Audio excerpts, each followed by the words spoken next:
sa Kanya ang buhay mo.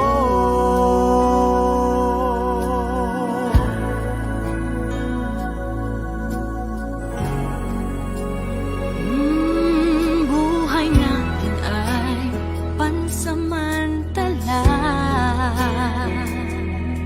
Isang saglit ika'y buhay, tapos wala ka na.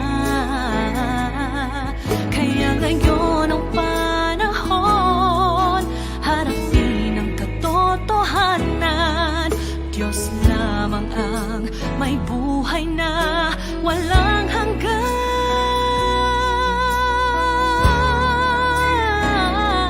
Lumapit sa Kanya, ibigay buong sarili, puso, kaluluwa. Huwag nang maghintay pa, ngayon mo ito gawin. Sapagkat di mo batid kung ano ang dala ng bukas para sa'yo. Kaya ihandog mo na ngayon sa Kanya ang buhay mo. Lumapit ka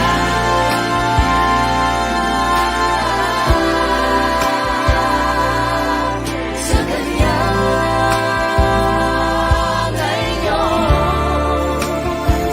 Huwag nang magduda pa, ngayon gawin mo na ito.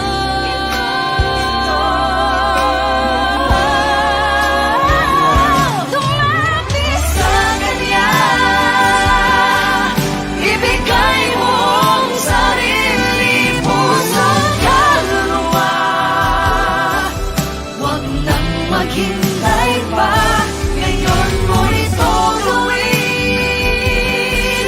Sapagkat di mo batid kung ano ang dala ng bukas para sa'yo. Kaya ihandog mo na ngayon sa Kanya ang buhay mo.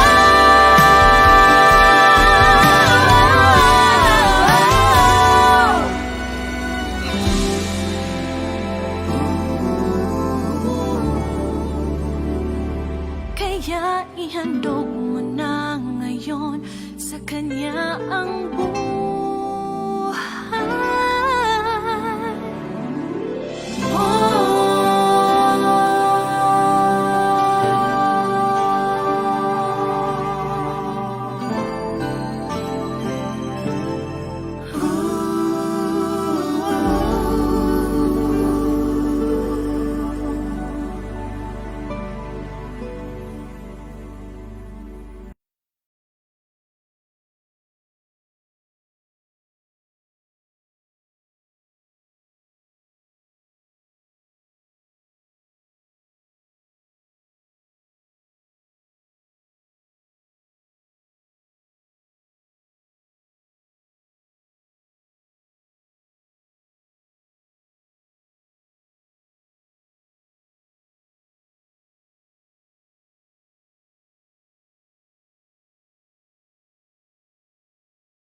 ligaya na makilala si Jesus na daan at buhay babaguhin ka at lalaya kay ligayang tunay.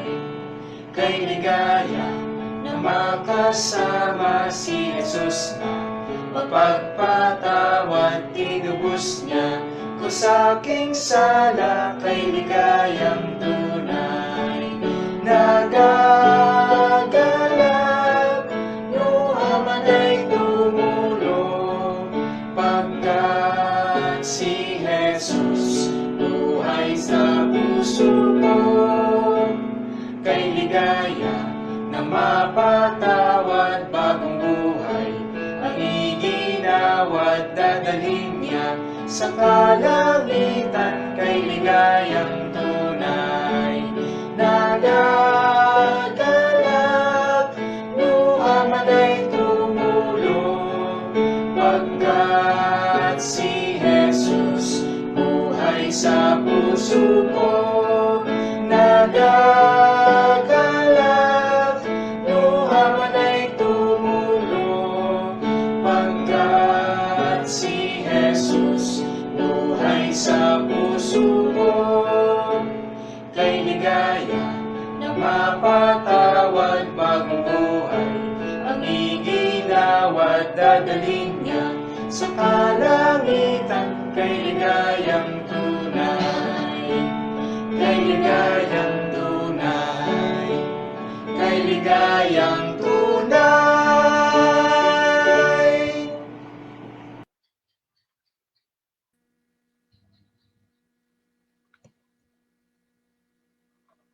Tayo panalangin.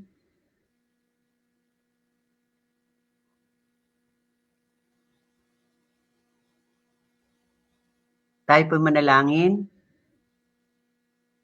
Mapagpalang Ama na makapangyarihan ka po sa lahat. Maraming salamat po sa gabing nagdaan. Ingatan mo kami, ginabayan, pinatnubayan.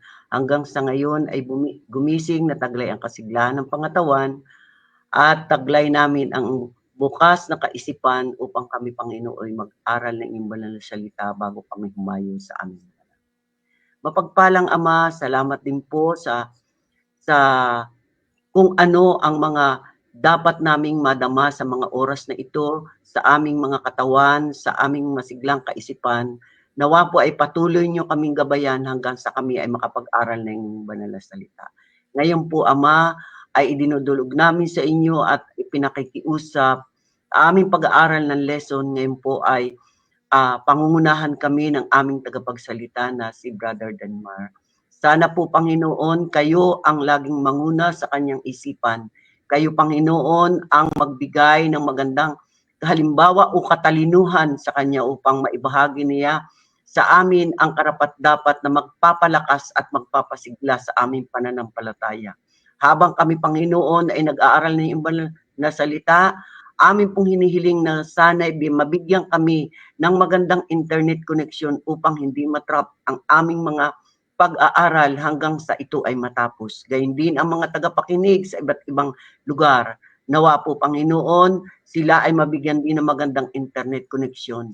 At nang sa gayoy makasubaybay sila at makapanood ng aming mga programang ito. Nang sa gayong, Panginoon, ito'y pampalakas at pampasigla sa aming pananampalataya. Patuloy nyo kaming gabayan, Ama.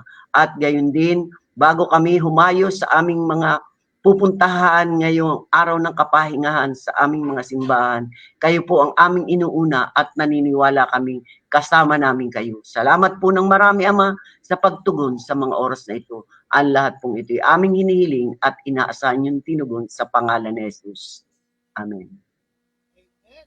Amen. Magandang umaga po sa inyo lahat. Hello. Yan, magandang umaga po sa inyong lahat, mga ginigiliw na mga kapatid, mga kaibigan. Sa pangalan po ni Sister Arian ay tayo po ay nagpapasalamat sapagkat tayo ay magkapatuloy sa gawain ito, ang bumangong kasama ang ating Panginoong Jesus. Sa umagang ito ay binabati ko ang aking dalawang kasama, ang kapatid na Denmar at ang kapatid na Rosa. So sa umagang ito ay pabatiin muna natin itong dalawa nating kasama sa pangunguna ni Brother Denmar. Brother Denmar, bati ka muna. Purihin at luwalhatiin ang ating Panginoon ngayong umagang ito sapagkat muli niya tayong binigyan ng pagkakataong mabuhay at ng kalakasan na ngayong araw nga ito ay ating sasambahin ang ating Panginoon sa lahat nating mga iglesia. Kaya nawa ay ang ating maging pag-aaral ngayong umagang ito ay maging pagpapalat biyaya sa ating lahat. At alinsabay nito ay ang aking pagbati sa kabuuan ng iglesia na nagre-request sa aking magpa-shoutout, no? At nais nating batiin ang buong kapatiran, unang-una, siyempre, ng Lumban Seventh-day Adventist Church. Ngayon din ang dito sa ating church dito kung saan tayo naglilingkod bilang layman ngayong buwan, no? Yung Paite Seventh-day Adventist Church sa pangunguna ng aming napakabait na pastor, Pastor Ryan Corpus. At gayon din sa aming head elder na si Brother Danny Macabasco, no? At gayon din sa bumubuo ng Umon Seventh-day Adventist Church diyan po sa bandang Kabikulan, no? Ayun po, so maraming salamat po sa inyong pagtutok sa akin at pagsuporta palagi sa inyo pong abang lingkod. Nawa kayo ay lagi po kayo nasa mabuting kalagayan sa ilalim ng biyaya ng ating Panginoon. Kaya Ronnie? Okay, Rosa? Okay, magandang umaga po sa ating lahat at happy Sabat. At salamat din sa magandang umaga na ipinagkaloob sa atin ng Panginoon. Nakasama ko ang dalawang magiting na tagapagpalaganap ng salita ng Diyos. At salamat din kay Brother Dermar at pinaunlakan niya ang aking paanyaya na siya ay maging tagapanguna namin sa morning devotional namin ngayong umaga. At binabati ko rin ang lahat ng mga nanunood sa iba't ibang dako ng sanlibutan dahil alam ko na kahit saan ay nakakarating ito. At gayon din ang mga ibang iglesia na nakatutok sa atin sa mga oras na ito. Binabati ko po kayo ng happy Sabat at good morning sa ating lahat. Yan lamang, Brother Ron. Amen. Purihin ang ating Panginoon sapagkat napakapalad natin. Sapagkat kasama natin ngayon ang isa sa mga tagapagtanggol ng ating iglesia. Yan, sa katauhan ni Brother Denmar. At sa kanyang paglilingkod sa iglesia ng Paite ay talagang siya po ay nadalaw namin at kamustahan, kwentuhan, tunay na ang paglilingkod ng Panginoon ay maraming mga pagsubok na dinadaanan. Ano po? So, basta sa Panginoon, anumang bagay na may kinalaman sa pagsubok, ang laging sinasabi ng mga anak ng Diyos, purihin ang Panginoon. Ano po? So, sa umaga pong ito ay nais ko pong batiin muna ang ating mga naririto. Ano po? Nandito po si Elijah Borhal. Happy Sabat po mga kapatid. Watching from MBC. Yan po ang isa sa mga kabataan dito sa Iglesia ng Lumban na tumungo sa Mountain View College upang kanyang kunin ang isang kurso na may kinalaman sa pagpapastor. Yan. Si Brother Elijah. Brother Elijah, magtiis ka lamang at darating ang araw makikita mo na ang paggabay at patnubay ng Panginoon ay nasa sa iyo at ilang saglit lamang ay magiging manggagawa ka na at magiging pastor ng ating iglesia. Narito rin si Mona Lisa Trinidad. Ate Lisa, happy Sabbath. At ang sabi po niya ay a blessed Sabbath morning sa ating lahat. Yan.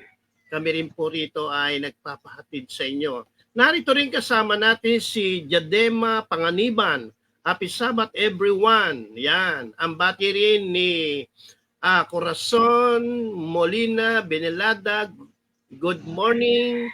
Happy Sabbath mga kapatid. Yan. Hanggang mamaya po mga kapatid ay tayo po ay babati at sa mga nakatutok na sa atin ay maaari po niyong i-share ano po ang ating programang ito, ang bumangong kasama ang ating Panginoong Jesus. So sa umagang ito mga kapatid, bago tayo magpatuloy, ay makaririnig muna tayo ng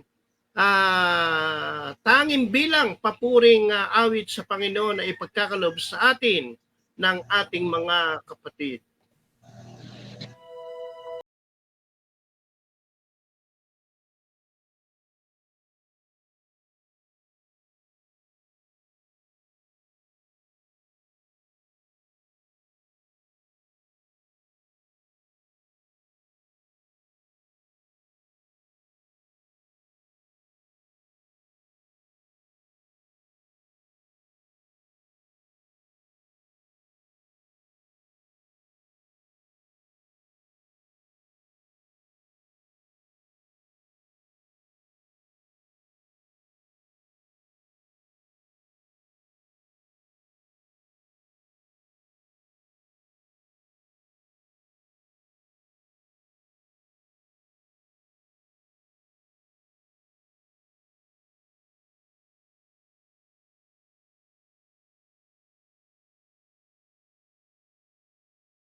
Kailan may hindi ka hihinto, kailan may hindi ka susuko.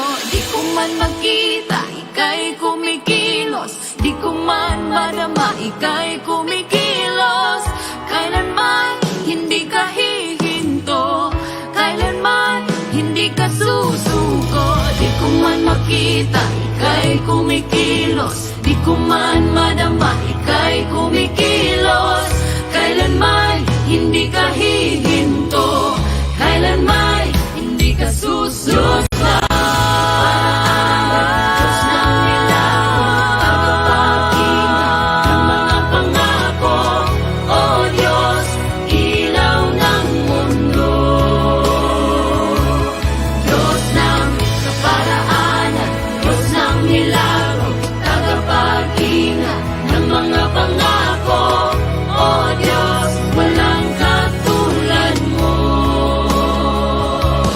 Diyos ng kaparaanan, Diyos ng milagro, tagapag-ingat ng mga pangako. O Diyos, ilaw ng mundo. Diyos ng kaparaanan, Diyos ng milagro, tagapag-ingat ng mga pangako. O Diyos, walang katulad mo.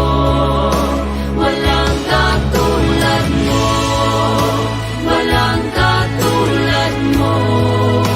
Walang katulad mo. Walang katulad mo. Walang katulad mo. Walang katulad mo. Walang katulad mo. Walang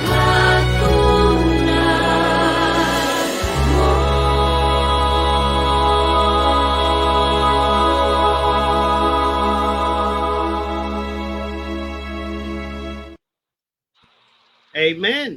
Purihin ang Panginoon sa magandang diwa ng awit na ipinagkaloob ng ating mga kapatid. So sa umagang ito, kapatid na Denmar, ang panahon ay sa iyo na.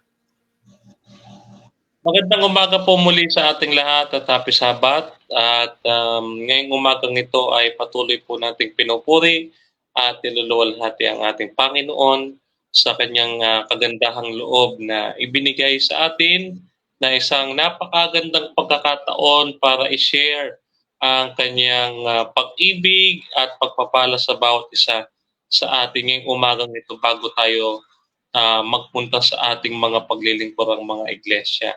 At ang inyo pong maliit na lingkod ay siyang naatasan, mga kapatid, na maging instrumento niya upang maghatid sa inyo ng pabalita ng ating Panginoon. At nawa tayo habang tayo ay nakikinig ng salita ng ating Panginoon, tayo ay nasa magandang kalagayan at tayo ay nasa ilalim ng mapagpalang kamay ng ating Panginoon. At ngayong umagang pong ito ay gusto kong i-focus natin ang ating mga sarili sa pag-aaral ng banal na kasulatan na siyang pinagbatayan ng ating devotional ngayong umagang ito. Ito nga po yung teksto sa ikalawang Pedro, ang kapitulo ay 1, versikulo ay 12, katulad ng ganitong sinasabi, no? Kaya't lagi kong hinahangad na ipaalala sa inyo ang mga bagay na ito. Bagaman inyong nalalaman na kayo'y pinapatibay sa katotohanang dumating sa inyo. Ay dito, ang Apostol Pedro ay pinakikita sa atin na may mga bagay dapat tayong alalahanin. Siyempre, sa ating pagiging isang Kristiyano, bagaman tayo ay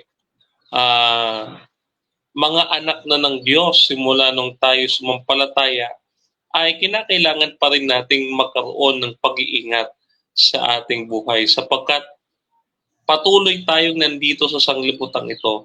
Hindi tayo natatranslate pa doon sa ating tunay na bayan sa langit. Kaya samantalang habang tayo nandito, tayo napapaligiran ng napakaraming temptasyon sa ating buhay upang tayo mapahiwalay sa Diyos. Dahil kung makikita po natin, ang pagpapaalalang ito na ibinigay ni Apostol Pedro ay dito po natin matatagpuan sa talatang 5. No? Ang sabi, at dahil dito, gawin ninyo ang lahat ng inyong makakaya na tuklasin ang pananampalataya sa kabutihan ang kalooban ng kabutihan, no? So, sabi dito, ang kaalaman ng pagpipigil, ang pagpipigil ng pagtitiis, ang pagtitiis ng pagiging makadiyos. Dahil dito, mga kapatid, habang tayo nabubuhay dito sa mundong ito, na tayo ay pinapaligiran ng napakaraming mga pagkakataon na maaari tayong magkasalang muli. Na pagkatapos ay tubusin ng ating Panginoon, ay huwag na masayang yung kanyang ginawang kamatayan sa atin sa krus. Na pagkatapos tayong mga ligtas sa pamamagitan ng biyaya ng ating Panginoon, ay babalik na mag-uli tayo sa pagiging anak ng pagsuway. No, nung tayo ay tinubos ng ating Panginoon, tayo ay nandoon sa pagiging anak ng pagsunod. At dahil dito, mga kapatid, habang tayo nga nabubuhay sa mundong ito, mayroon tayong kaaway. Hindi natin siya nakikita. At sa lahat ng kapanahunan, alam naman po natin ang sinasabi ng Biblia, katulad po niyan, mga kapatid, ang Satanas o ang ating kalaban ay parang liyong umaatungal na anytime at any moment, pwede niyang lapain ang isang Kristiyano na siya ngang magdadala sa kanya sa kapahamakan kung ito'y ating gagawin. At kung tayo makakatulad kay Judas Iscariot na nilukuban ng masamang espiritu upang gawin yung mga bagay na yon, mga kapatid. At ano nga ba itutukoy natin dito, mga kapatid? Ito yung pagpipigil. Yung pagiging makadiyos, mga kapatid, ay hindi lamang po ito basta sa lip service na tila baga tayo ay sinasabi natin nakikilala lang natin ang Diyos. Subalit hindi nakikita sa ating mga labi na itong bibig na ito ay ginagamit, mga kapatid, sa pagpapalaganap ng salita ng ating Panginoon. Dapat ang ating pananampalataya, kung atin siyang iniibig, ay makikita natin ang pagsunod natin sa Kanya. Kaya nga sabi ng Juan 14:15, kung ako inyong iniibig, ay susundin ninyo ang ating utos. Ano po? So, ngayon, ang karagdagan ni Apostol Pedro, sabi niya, sapagkat ko ang mga bagay na ito ay nasa inyo at dumami. At hindi kayo magiging walang saysay at walang halaga sa pagkakilala sa ating Panginoong Hesukristo. Manapa, mga kapatid, kapag tayo ay nagpamalas ng ating pagiging makadiyos na pag-uugali at sinisikap talaga nating pakaingatan ang ating pagiging Kristiyano, ay makikita natin na hindi pala magiging walang kabuluhan ang ating ginagawa. Kasi dito, mga kapatid, makikita natin, sa Biblia, kapag sinabi natin, na sabi ni Apostol Juan, ang isang Kristiyano na nagsasabi nakikilala ko siya, subalit hindi niya ginagawa ang utos ng ating Panginoon, siya ay walang katotohanan sa Kanya.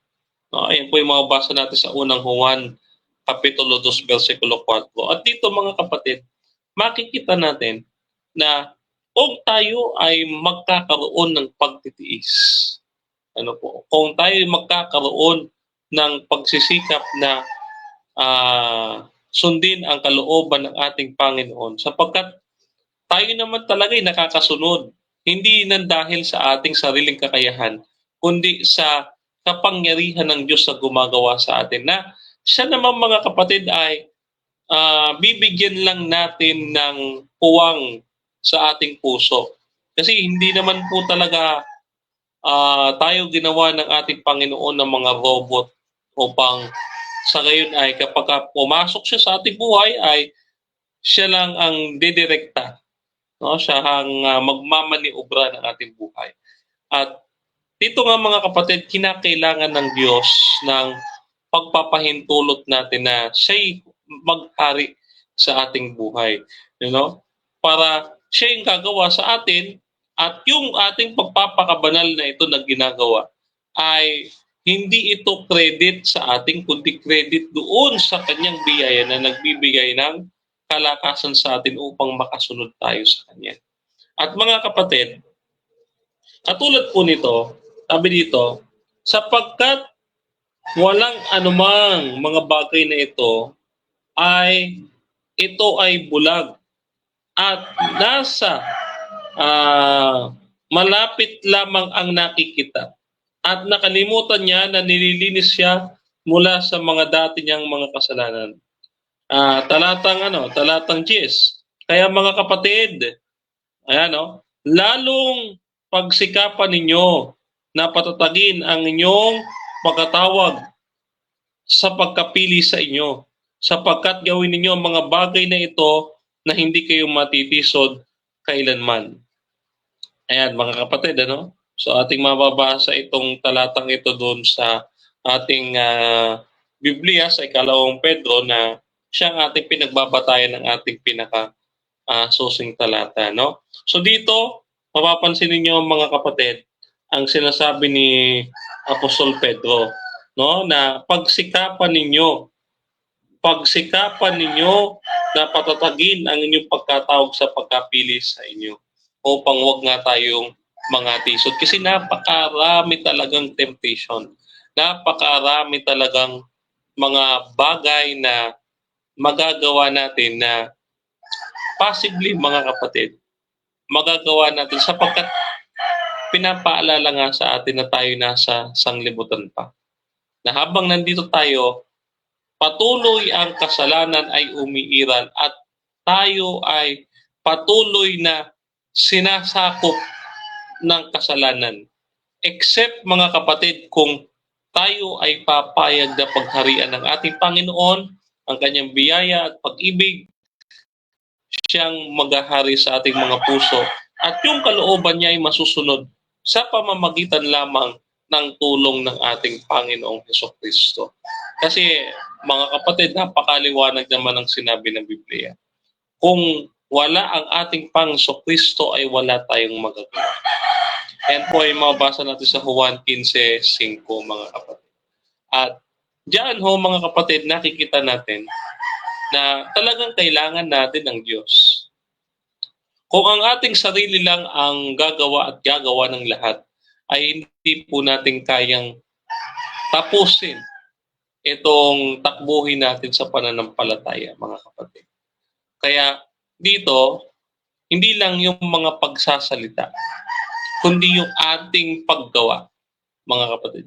Yung ating paggawa towards, mga kapatid, sa ating kapwa, mahalaga din. Sapagkat hindi natin namamalayan kung minsan tayo nagiging complacent sa ating pananampalataya.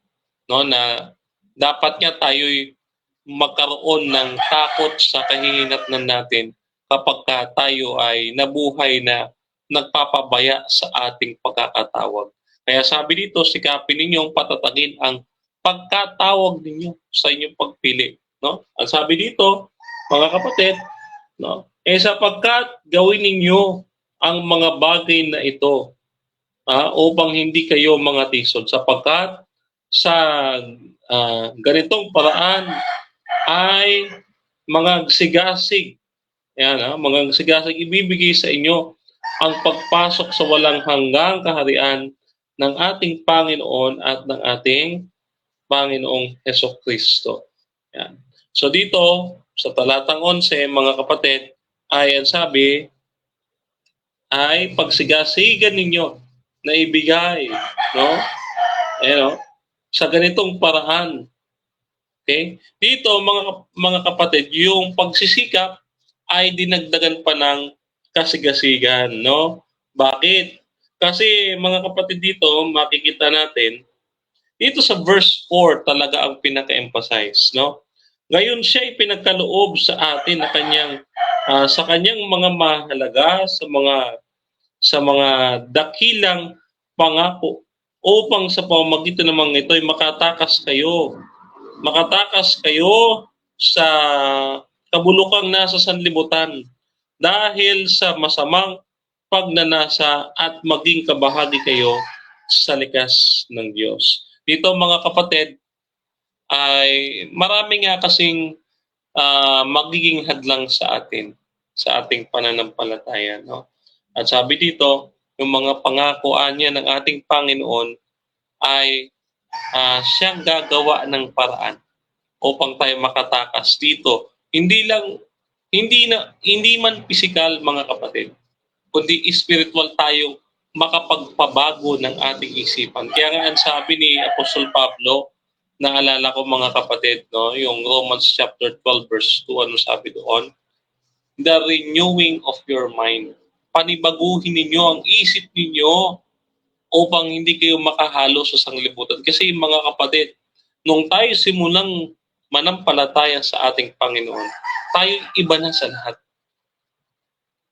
Hindi na tayo yung gaya ng dati na ang ating ginagawa pagkagising ng umaga ay kakain, magtatrabaho, pagkatapos uuwi matutulog. Hindi na tayo ganun. Ngayon mga kapatid, meron tayong pinipreserve na commitment sa ating Panginoon. Tandaan natin na pananampalatayang ito ay hindi natin pinili dahil kailangan. Iba ang requirement mga kapatid sa tinatawag nating necessity. Ang necessity ay, ito po mga kapatid, ay yung pag-ibig mo. Hindi lang dahil sa kailangan mo, kundi dahil mahal mo si Kristo, kaya ikaw ay lumapit sa Kanya. Dahil kung tayo ay may sariling kahangaran na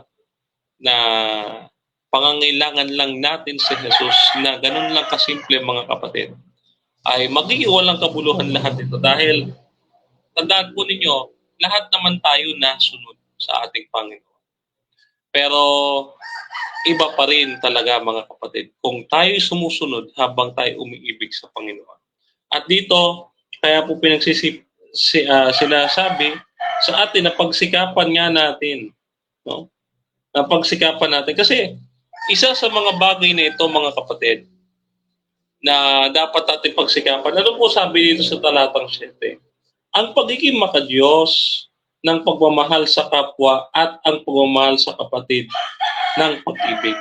Dito mga kapatid, yung ating sarili, yung ating security sa ating sarili, sa ating pananampalataya, ay kabilang na rin ang ating responsibilidad sa ating mga kapatiran. No? Dahil yung pananampalatayang ito mga kapatid, ay nagtutulak sa atin na tayo umibig sa ating mga kapatiran. Ngayon, kung mayroon mang nakapaghahati o nagkakaroon ng bagay na maghahatid sa atin sa pagkakawatak-watak at dibisyon, ay huwag na tayo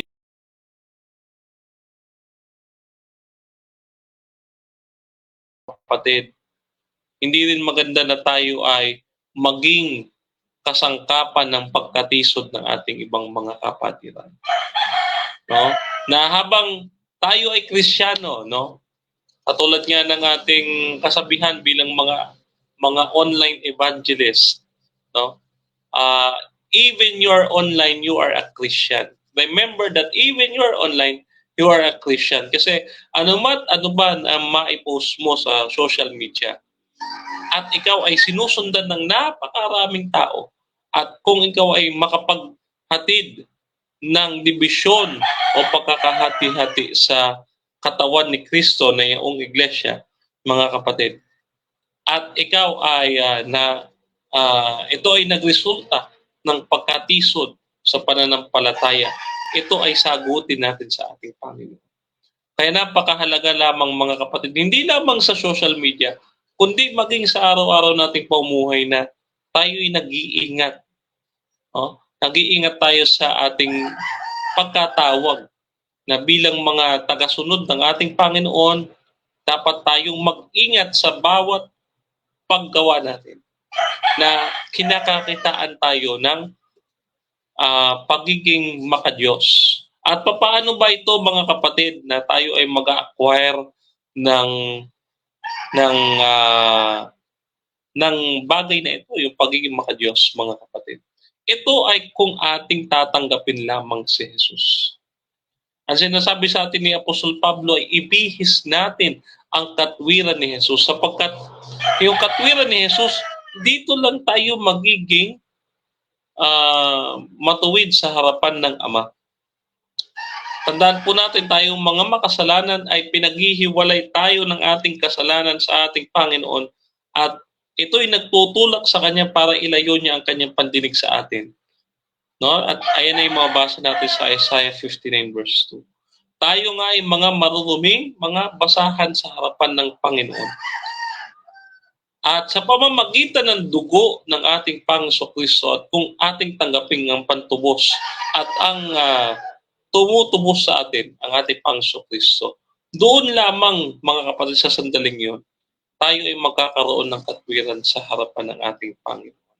At sa gayong paraan, mga kapatid, yung pagiging makadiyos sa sinasabi ni Apostol Pedro ay ating magagawa dahil nga, mga kapatid, hindi sa ating sarili, dahil yan sa tulong ng ating Panginoong Jesucristo.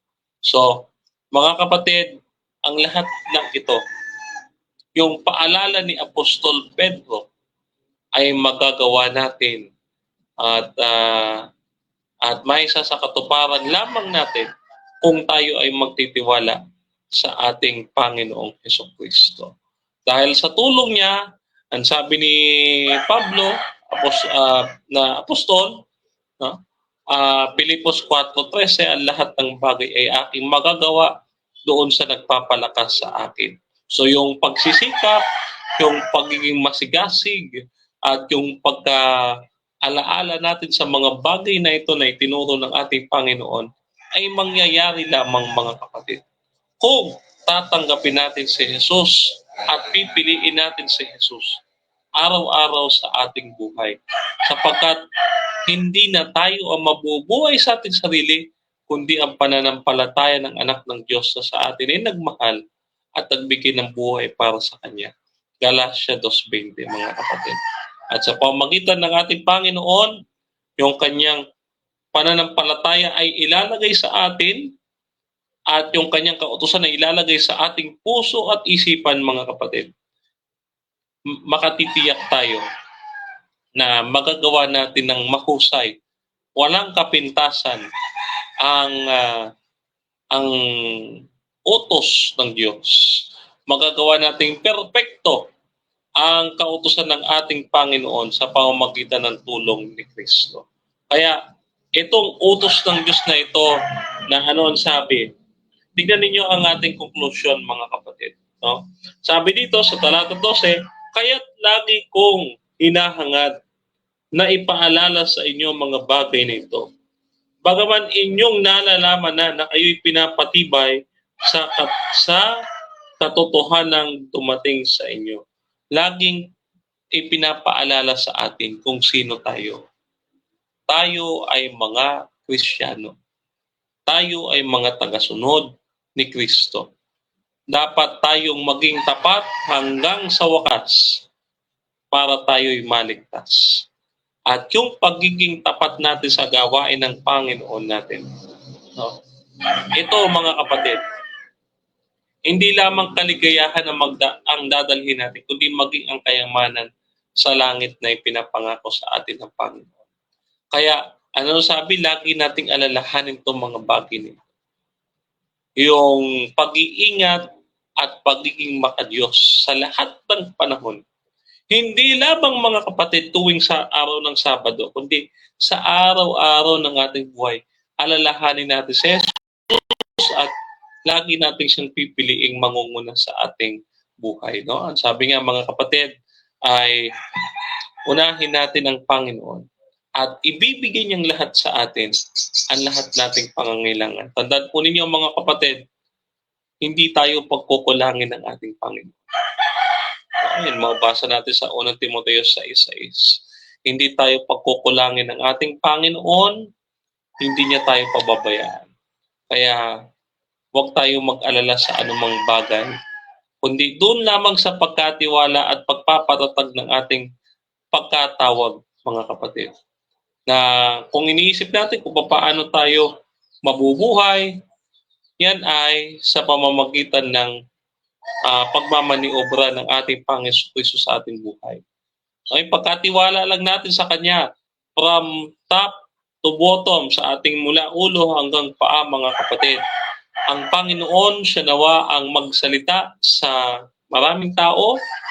Ang ating paa ay dalhin doon sa misyon na Kanyang pinagkatiwala sa atin. At mga kamay na ito ay magamit, mga kapatid, sa pagpapalaganap ng Ebanghelyo ng ating Panginoon. No, at ito, siyempre, pangangatawan na ito ay magamit sa tamang pamamaraang paglilingkod sa Kanya, na siyang kung magbibigay ito ng kaaya-aya at karapat-dapat na paglilingkod na ating ginagawa sa pamamagitan ng ating mga katawan, no? So, ngayon mga kapatid, ang pag-iingat ay hindi lang sa tuwing Sabado, kundi araw-araw pinipili nating maging maingat at magiging makadiyos sa harapan ng lahat ng tao upang makasama natin sila sa ganitong pananampalataya. Na itong ating tinatamasa, mga kapatid, ay napakapalad. Sabi nga, mga kapatid, yaong hinihintay natin ang mapalad na pag-asa na muling pagpapakita ng ating Panginoong Diyos, no, dakilang tagapagligtas na ang ating Panginoon Kristo. Kaya naman, kahuli-hulian, mga kapatid, ay tayo magkaroon ng isipan na gaya ng sa ating Panginoon Kristo na siya ay namatay nga, mga kapatid, hanggang mamatay siya, ay nagpapasakop siya doon sa kalooban ng Ama na nasa langit. Kaya man, mga kapatid, binigyan niya tayo ng halimbawa upang ating tularan at siya nating dapat gawin na katulad niyon, mga kapatid, na kung ang ating Panginoon Kristo ay nabuhay dito sa daigdig na ito at kung paano siya ay nag-ingat na hindi siya maging sanhi ng kawalan ng pananampalataya ng napakarami, kundi bagkus pagkakilala doon sa ating Panginoon na nasa langit. Yung kanyang ginawang halimbawa na pagpapakilala ng Diyos ay siyang ating maging batayan at tayo maging huwaran sa ating pananampalataya. Muli po, mga kapatid, ang inyong pong lingkod, Brother Denmar Santiago, ordinaryong kaanib at layman dito sa ating iglesia. Ako po ay nagpapasalamat, mga kapatid, sa inyo at kay Kuya Ronnie at kay Ate Rosa na nag-imbita sa akin sa ganitong pag-aaral ng salita ng ating Panginoon. Pagpalain tayong lahat na ating Panginoong Diyos at muli po happy Sabat sa ating lahat. At sana'y dalangin ko, mga kapatid, na sa araw na ito ay ang ating paglilingkod at pagsamba sa ating Panginoon ay maging kalugod-lugod sa kanyang harapan. God bless us all po, mga kapatid. Yan, amen. Tunay po na napakaganda ng ating napag-aralan ngayong umaga. At isinigit sa atin na tayo ay mga naglalakbay. Naglalakbay sa sanlibutan ito. At tayo ay bilang naglalakbay, ang sabi ay lagi nating alalahanin yung mataas sa pagkatawag. Bakit po kaya ganoon, mga kapatid, na alalahanin natin yung mataas sa pagkatawag? Kasi tayo nga ay kumisan sa tagal ng ating mga paglilingkod, kakaroon ng mga paghihina ng ating pananampalataya. At yun ang nagiging dahilan kung bakit sinabi na laging alalahanin. Ngayon, Brother Denmar, ay meron ditong meron dito no na nag-share sa atin. Ano, ba't kaya nagkaroon ng feedback ng ating wala naman akong kasama dito. Ano po? Ito, Kadanmar, akong bigyan linaw ito, no? Itong sinabi ng ni Abner Pablo, ni Sir Abner Pablo. Yan, tumisan pag ito ay nakikinig sa atin, hindi na daw natin dapat sundin ang kautusan. Siguro, bigyan natin ito ng linaw, no? Sapagkat ipopost ko yung kanyang message dito at para maunawaan natin, ano? Ayan, Brother Janmar, basa mo ba? Ayan, ang sabi diyan, iba ang law at iba ang faith kay Kristo. Yan, nilagyan po niya ng sutas yan. Yung Galatia 3:10 at 12. Yan. Makasalanan ang buhay, laman, o laman, human life. At hindi pwedeng maging matuwid ang tao. Lahat na nagkakala at sinumpa ng law. Yan, ngayon ko lang na ito na kapag kinakapit niya naman yung law at hindi alam yung pinag-uusapan doon sa kanyang gustong patunayan, ay lumalabas na kapag ikaw ay nakasunod dito, ikaw ay nasa ilalim ng sumpa. Sa law, upang matanggap natin ang buhay sa Espiritu ng Diyos. In short, God gave us eternal life kay Kristo. Pero, yan, ay yung maniwala sa Diyos. Pinipilit nyo. Yan. Madagdagan ito ang amano nito. Sagutin mo nga ito, Kadenmar. Okay, ganito po yan mga kapatid, no? Ang ilang kasing ating mga kapatiran sa labas ng iglesyang ito ay kapag ka nakabasa ng salitang kautusan ay 10 utos agad. Mga kapatid, muli po pinaglaban natin ito kay Erwin de la Cruz ng Baptist. Hindi lahat ng salitang kautusan ay 10 utos. Tingnan po natin yung unang talatang kanyang ginamit, no? Galatia 3:10, sapagkat ang lahat ay sumama sa mga gawa ng kautusan ay nasa ilalim ng sumpa, sapagkat nasusulat, sumpain ang bawat isang hindi sumusunod sa lahat ng bagay na nakasulat sa aklat ng kautusan. Dito, mga kapatid, ang sabi dito ay sumasama ang lahat ng gawang nasa kautusan. Yan, no? Ay nasa ilalim ng sumpa. So dito hindi ko maintindihan gagawin nilang komplikado ang buhay, Katulad nung sabi natin, ang ikalimang utos ay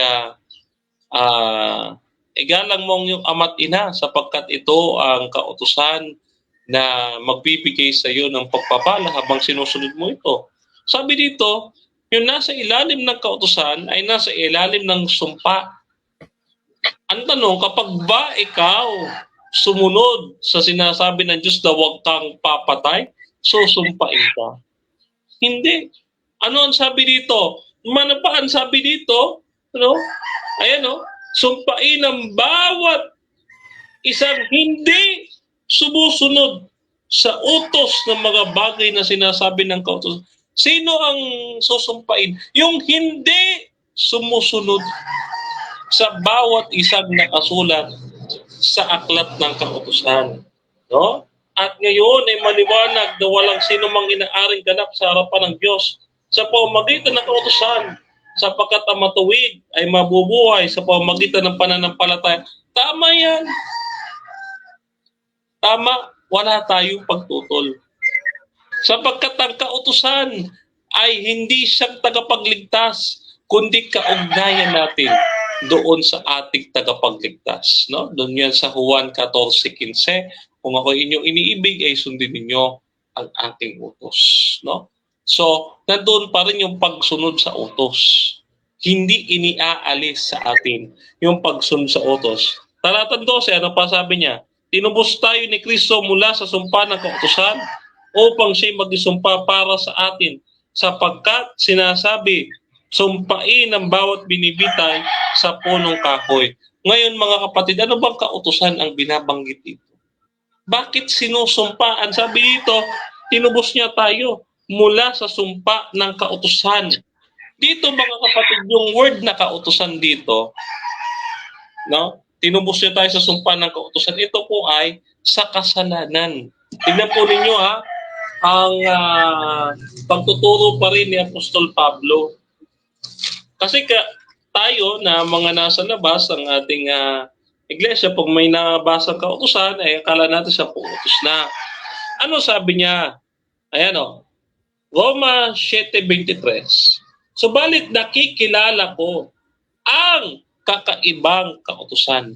Sa madaling salita, may kakaiba pang kautusan, no? Sa aking mga bahagi sa pakipagbaka, laban sa kautusan ng aking pag-iisip. Yung 10 utos inilagay ng Diyos sa ating puso at isipan. Sa madaling salita, yung kautusan na may sumpa ay iba, kakaibang kautusan doon sa 10 utos na nasa iyong isip at nasa iyong puso na inilagay ng Panginoon. At kayo'y binibilang niya sa ilalim ng kautusan na nasa bahagi ng aking katawan. Binabanggit dito yung ilalim ng kautusan. Ano po yung kautusan ngang binabanggit dito? Talatang 25. Ngunit salamat sa Diyos sa pamamagitan ni Jesucristo na Panginoon natin. Kaya nga naman ako mismo na lingkod na sa kautusan ng Diyos ay sa pamamagitan ng aking pag-iisip. Ngunit sa pamamagitan ng laman ay kautusan ng kasalanan. Sa madaling salita mga kapatid, pagka sinabi nating we are under the law, we are under the law of sin. We are under sin. Bakit mga kapatid? Tandaan natin ang kautusan. Ezekiel 28:4, ang bawat kaluluwang nagkakasala ay aking papatayin.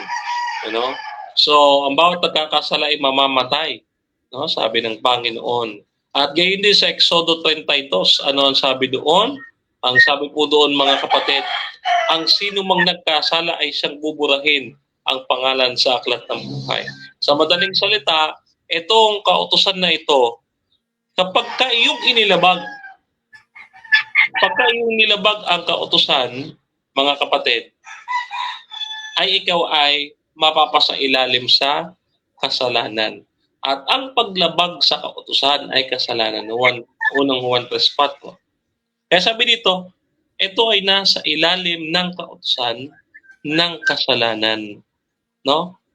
Ngayon, pagka kayo'y wala na sa ilalim ng kautusan, tayo mga Kristiyano ay nasa ilalim ng biyaya. Pagka kayo, halimbawa, pilosopong sagutan lang, kung kayo ay wala sa ilalim ng kautusan, kayo po ba ay nasa ibabaw ng kautusan? Kasi kung kayo ay nasa ibabaw ng kautusan, wala kayong sinusunod na kautusan. At yung sasabihin nyo naman, kami ay sumusunod sa kautusan ni Kristo. Tandaan po ninyo, yung 2 pinakadakilang utos sa Mateo 22 na talagang gasgas ng gamitin ng napakarami. Ang ibigin ng Diyos, ibigin ng kapwa, yun daw ang pinakadakilang utos, 2 na lang daw ang utos. Ito po ang kausap ni Jesus dito ay mga Hudyo. Kaya wag po kayo nakikihudyo din, mga kapatid. No? Hindi naman kayo mga Hudyo. No? Ngayon, ito nga mga kapatid ang salita ng Diyos o ang kautusan niya ay ginawa niyang espiritu. Wala na sa 2 tapyas ng bato, kundi nasa ating mga puso at isipan. Na kaya sabi dito, di ba? Iba ang kautusan ng aking pag-iisip, no? ito, babasahin natin muli. Iba, no? Sabi dito, ako nga naman ay naglilingkod sa kautusan ng Diyos sa pamamagitan ng aking pag-iisip, kautusan ng Diyos sa aking pag-iisip. Ngunit sa pamamagitan ng laman ay sa kautusan ng kasalanan. Madaling salita, iba nga talaga, mayroong distinction ang dalawa, mga kapatid. May distinction ang dalawang ito, no? Kaya dito, papansin natin, dapat malaman natin dito sa talatang ito na yung kautusan ng Diyos ay ito, mga kapatid, tumutukoy ito sa 10 utos. At ang kautusan ng kasalanan, ito yung sinasabi nating certificate of death o yung pagkakautang natin na ipinako sa krus sa Colossus 2:14. O yung kasalanan ay iminiksi ng Diyos ng ating Panginoon Kristo. Ito ho ang ibig sabihin po niyan, no? Kaya wag po nating tanggalin. Wala na nga po sa dalawang tapyas ang bato, nasa ating isipan na at nasa ating puso. Yun po ay spiritual na.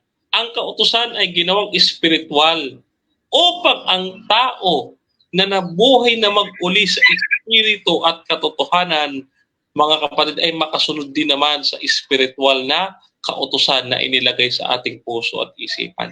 Yan po ang tamang interpretasyon ng mga talata, no? Yeah. At ito ngang si Abner Pablo, mga kapatid, bagaman ang sabat ngayong araw na ito, no? Gusto ko lang po i-share, no? Madaling mag-copy-paste.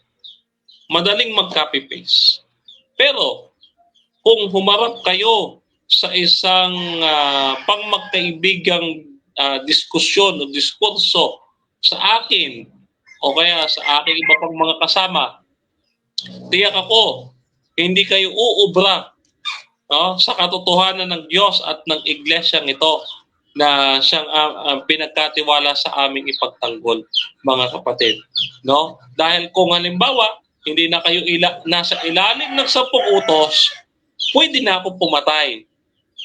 Kung hindi na tayo nasa ilalim ng kautusan at kung kabilang ako doon, ikaw ang uunahin ko. O tiyak ako, ikaw ang uunahin ko. Pero dahil kahit sa ating mga barangay level at kahit sa ating mga local government, may kautusan pa rin. Hindi tinatanggal. At siyang batayan ng ating pamahalaan ang utos ng Diyos na siyang pinalawig nila hanggang sa ngayon. Kaya nga rin yung abortion, yung issue ng isa dyan, ay hindi nga tama kasi nga ang utos ng Diyos ay siyang batayan natin, mga kapatid. At ang batayan ng lokal na pamahalaan ay batay rin sa kautusan ng ating Panginoon, ang huwag kang papatay. Ngayon, kung hindi na tayo under, pwede na tayo pumatay, uunahin ko po kayo. Bakit? Kasi mga naglalabag kayo sa kautusan ng ating Panginoon. Okay. So, salamat, Brother Donmar. At dito din ay aking nakita doon sa kanyang post, iba ang law at iba ang faith kay Kristo. Para pagang lumalabas, at pagka ikaw ay merong faith kay Kristo, wala na yung pautusan. hindi na daw dapat sundin. Pero kung makikita po natin, mga kapatid, ano ba ang inaayaw nila? Ano ba talaga ang inaayaw nila sa pautusan? Ay, ang sabi naman sa banal na kasulatan sa 1 John 2:4, ang nagsasabi na nakikilala ko siya. Kasi pinangangandakan nila, no? Nakikilala din nila si Kristo. Pero ano ang sabi ng talata? At hindi tumutupad sa kanya mga utos? Ito, para bagang ito ay tumama sa kanya. Ayan, sinungaling. At ang katotohanan ay wala sa kanya. Yan. Bilang panghuli, kapatid na Denmark, ay nais natin isama sa ating mga panalangin yung mga paghayo ng bawat iglesia sa kanyang mga iglesia. Ano po, alam natin na mayroong mga gawain ang kanyang mga iglesia. Isama natin sa umaga ito at sa mga pagsamba ng mga kapatid patungo sa kanya-kanya church. Ano po? Atin pong binabati, mga kapatid, itong mga narito pa, si Lloyd Akimara, happy Sabat sa lahat. Mary Jane Husaya sa Tsura, happy Sabat sa lahat. At yung pang-iba dito, ayan. Thank you for watching Sen.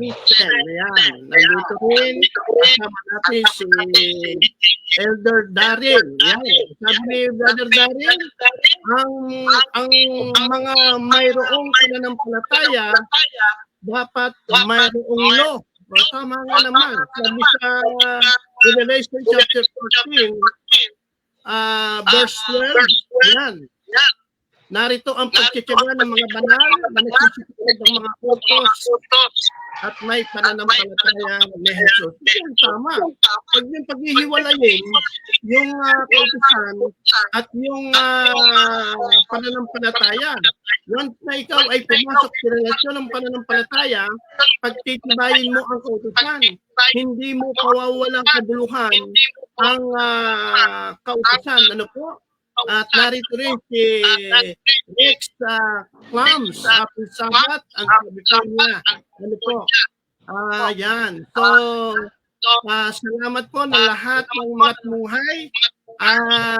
Sister Rosa, meron ka bang mga huling pananalita bago natin ibigay ang panalangin kay Brother Denmar? Okay. Wala na. Dahil maliwanag naman na request na lamang sa panalangin. Yes. So, Brother Denmar, nasa iyo ang panahon sa ating closing. Brother Ronnie, isama natin sa panalangin yung aming pamimigay ng mga women mamaya. Isama natin sa panalangin yung aming pamimigay ng mga women mamaya. Pamimigay ng goods, mga goods. Ano po isasama natin? Isama natin sa Sige po. yung ministry ng mga kababaihan sa Lumban mamaya. Ay gawain mamaya, pamimigay sa mga indigent. Ayan. Panginoon Diyos ay may makapangyarihan sa lahat na nasa luklukan diyan sa langit, Panginoon, na may-ari ng aming mga buhay at magawa ng langit at lupa. Purihin ka at luwalhatiin, Panginoon, sa umagang ito ng Sabat, Panginoon. Nawa kami, Panginoon, ay nakapagbigay sa iyo ng kalugod-lugod at kaaya-ayang paglilingkod ngayong umagang ito. At Panginoon, ibinabalik po namin ang lahat ng karangalan sa iyong dakilang pangalan. Dahil sa iyong kabutihang loob na ipinamalas niyo po sa amin ngayong umagang ito, na kami ngayon, Panginoon, ay nakapag-reflect, Panginoon, sa inyong napakabuting salita na matatagpuan po namin sa banal na kasulatan na siyang aming magiging gabay, Panginoon, sa aming pananampalataya sa iyo at habang kami ay naririto sa mundong ito na puno ng kasamaan at ng kadiliman at ng hindi pagsunod sa kautusan. Kaya nawa, Panginoon, kami po ay gawin yung mapagkumbaba na tanggapin po namin ang karunungan nagmumula sa langit at gayon din ang pagpapakumbaba na itinuturo po ninyo sa bawat isa sa amin. At Panginoon, dalangin po namin sa inyo at inilalapit ang aming mga kahilingan, Panginoon. Unang-una po dito, Panginoon, ay ang aming kapatawaran po ng aming mga kasalanan. Nawa, Panginoon, ay linisin niyo po kami ng iyong banal na dugo upang sa gayon, Panginoon, ay maging katanggap-tanggap sa inyo ang gagawin namin pagsamba ngayong araw na ito ng Sabat. At dalangin din po namin, Panginoon, ang ministry ng kababaihan sa Iglesia ng Lumban. At gayon din, Panginoon, sa iba't iba ring mga iglesia, iba't ibang ministeryo pa ng Iglesia ng Lumban ay pinapanalangin po natin na maging ang kanilang head elder, Brother Ronnie, ay inyo pong siyang samahan at tulungan sa kanyang pagpapastol, Panginoon, sa inyong kawan dito sa Iglesia ng Lumban, Panginoon. Kasama ng kanyang mga kasama sa pamamahala sa iglesia, Panginoon, ay inyo po silang gabayan at bigyan ng kinakailangang karunungan. Kaya din, Panginoon, dalangin ko ang pagtatagumpay ng gawain ng exchange program ng Paite sa pagsanghan ngayong umagang ito, Panginoon. At nalalapit na crusade dito sa Longos, Panginoon, ay pinapanalangin din po namin. At gayon din, Panginoon, ang aming mga personal na kahilingan. Kayo po ay makapangyarihang Diyos at nakatatarok ng bawat puso't isipan, Panginoon. Kaya naman, dinadalangin namin ang aming mga panalangin sa iyo na naway inyo pong mapagbigyan at maisa katuparan, Panginoon, kung ito po ay ayon sa kalooban ninyo, Panginoon. At ang aming dalangin, Panginoon, sa araw na ito ng Sabat ay kami po ay makapaglingkod din, Panginoon, sa aming iba't ibang mga bahagi sa umagang ito ng Sabat, na kami po ay magamit ninyo bilang daluyan ng inyong pagpapala sa bawat isa sa aming mga kapatid, at wag nga kami maging instrumento ng pagkakatisod at pagkakawatak-watak sa aming mga kapatiran. At sa aming natutuhang aralin ngayong umagang ito, Panginoon, humihingi kami ng karagdagang pananampalataya upang sa gayon ay masunod namin at papagsikapan namin, Panginoon, na maging maingat kami sa aming paggawa at pamumuhay bilang mga Kristiyano habang kami ay umiikot dito sa sanlibutan ito at tumahayo para sa iyong misyon ay pinagkatiwala mo po sa bawat isa sa amin. Ito po ang aming samo at dalangin sa pangalan ni Hesus Kristo na aming Panginoon at tagapagligtas. Amen. Amen. Salamat po, kapatid Delmar. Salamat, kapatid na Rosa. Sa pangalan po ng Iglesia ng Lumban, kami po ay pansamantalang papaalam at sa araw po ng bukas ay patuloy na kami ay Amen.